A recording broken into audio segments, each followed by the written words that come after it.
శ్రీ గురుభ్యో నమః, శ్రీమాత్రే నమః. ఈరోజు మనం లా ఆఫ్ అట్రాక్షన్ అంటే యద్భావం తద్భవతి. మన తనువు మనస్సు ఏ విధంగా అయితే ఆలోచిస్తుందో మన జీవితంలో కూడా అదే విధంగా జరుగుతుంది.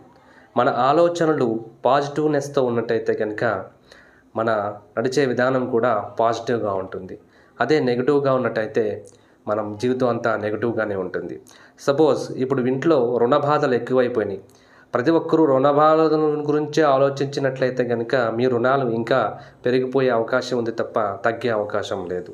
అదే రుణ బాధల నుంచి విముక్తి పొందాలి అనే ఆలోచన చేసినట్లయితే ఆటోమేటిక్గా రుణాలు తీరి హ్యాపీగా ఉండడం అనేది జరుగుతుంది. సో మంచిగా ఆలోచించండి, అంతా మంచిగా జరుగుతుంది. యద్భావం తద్భవతి.